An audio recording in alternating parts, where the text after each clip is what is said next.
So I'm reading from Revelation chapter 6, and it talks about when the Lamb opens the seals to unfold the last day's events. And I found something that kind of compelling, maybe not thoroughly convincing, something worth thinking about. These four horsemen that it's talking about are believed to be spiritual influences on the world in the last day. Look at the first one. I'm going to read for you. And I saw when the Lamb opened one of the seals, and I heard as it were the noise of thunder and of the four beasts saying, "Come and see." And I saw, behold, a white horse, and he that sat on him had a bow, and a crown was given unto him, and he went forth conquering and to conquer. Now there's some maybe circumstantial coincidences, but you would think the white horse would reflect something that everybody would think is the good guy. Definitely, biblically, it would be someone that's a conqueror. There's a crown that's given to him. But if he's a good guy conqueror, people might not recognize that he's really a bad guy. And the word for conquer there means not necessarily to slaughter outright, but it means to subdue. There's been a lot going on in the world to subdue the populace of the earth. And the interesting thing is that the name of the virus that it's all happening from is Corona. Maybe I'm drawing parallels that aren't there, but it gets even worse. Because the word for bow there, toxon, actually is the word from which we get our Greek word toxic, our English word toxic from. And actually would refer back in the days in Greek usage to a poison arrow. And then I looked up the last name of the person that's most in charge of this whole thing, this coronavirus, and his name means sickle bearer, or someone that makes a sickle. And I couldn't help but think of the Grim Reaper. And it may all just be coincidence. I'm not a doctor, I'm not making medical advice here.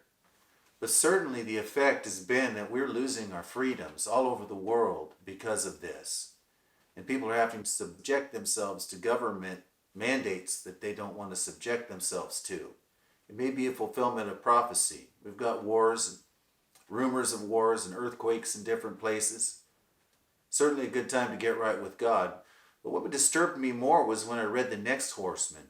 And when he had opened the second seal, I heard the second beast say, "Come and see." And there went out another horse that was red. Power was given to him that sat thereon to take peace from the earth, and that they should kill one another. And there was given unto him a great sword.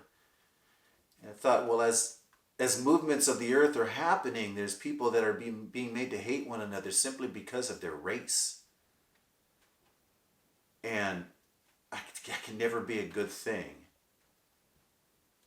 I think that a lot of times people get stuck in hating other people because they hurt. And I'm here to tell you that hate never cured hurt. And there's those that would capitalize on other people's human weakness and try to let them blame all their shortcomings and disappointments in life on somebody else. But as we face this coming problem, I think we need to be aware that there's going to be a lot of hate, a lot of killing in the world. But that's not what we're called to. We're supposed to love our enemies. And we need to resist that. We need to resist the temptation to hate people. We need to pray for our enemies. And we need to be like Jesus that said, "Father, forgive them, for they know not what they do." In other words, as the world gets worse and worse, Christians need to recognize that they still need to maintain a walk with God and love for their fellow human beings. I think that when we're faithful to God, God can help us to do that. Because I think this is beyond human love. You look at the next horse, and that's the black horse, and it's talking about high prices, and I think that might reflect the inflation that we're going through. Then there's the pale horse of death, and I'm not saying there's not going to be terrible things that happen. Ultimately, all this is happening, and it's God that's letting it, at least letting it unfold. We have to realize that when these things begin to come to pass, we can look up and lift up our heads because our redemption draws nigh. In other words, we're looking to Jesus to come back.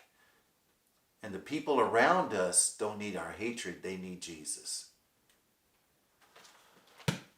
I'm Bernie from True Light Apostolic Church. I'd love to have you visit with us in church, and click on the link if you'd like more information. God bless you.